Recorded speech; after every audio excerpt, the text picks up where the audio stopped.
కిషన్ రెడ్డి గారికి కూడా ఒక లేఖ రాస్తా ఉన్నా. కిషన్ రెడ్డి గారు, మీరే కేంద్ర బొగ్గు గనుల శాఖ మంత్రి. సింగరేణిలో 49% కేంద్ర ప్రభుత్వానికి వాటా ఉంది. సింగరేణిలో జరిగిన అవినీతి కుంభకోణాల గురించి నిన్న మీడియా సాక్షిగా బయటపెట్టినా. ఈ రోజు నీకు కూడా లెటర్ రాస్తా ఉన్నా. నువ్వు ఒకవేళ రేవంత్ రెడ్డితో కుమ్మక్కు కాకపోతే వెంటనే సిబిఐ విచారణకు నువ్వు ఆదేశించాలని చెప్పి కిషన్ రెడ్డి గారిని డిమాండ్ చేస్తూ I'm writing A open letter to Kishan Reddy. Kishan Reddy గారు, నేను అన్ని ఆధారాలు ఇవ్వడానికి సిద్దంగా ఉన్నా. రేవంత్ రెడ్డి బావుమరిదే ఈ యొక్క కుంభకోణాన్ని ఎట్లా నడిపాడు, ఎట్లా ఈ టెండర్లన్నీ రింగు చేశాడు, మరి కోల్ ఇండియాలో గాని అదేవిధంగా వెస్టర్న్ కోల్ ఫీల్డ్స్ లో గాని గతంలో సింగరేణిలో గాని ఎప్పుడైనా -10 నుంచి -20 టెండర్లు పోతుండే.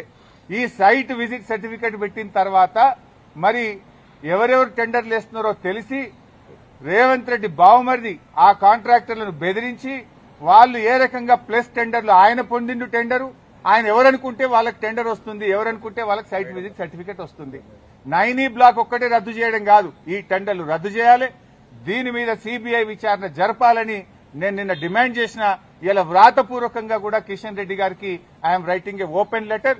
దీని మీద వెంటనే బీజేపీ స్పందించాలని, నిజానిజాలు బయటకు తీయాలని, ఈ దొంగల్ని అరెస్ట్ చేయాలని, ఈ అవినీతి సొమ్మును కక్కించాలని, ఈ రాష్ట్రానికి సింగరేణి కార్మికులకు జరుగుతున్న నష్టాన్ని మరి బయటకు తీయాలని చెప్పి మేము డిమాండ్ చేస్తా ఉన్నాం.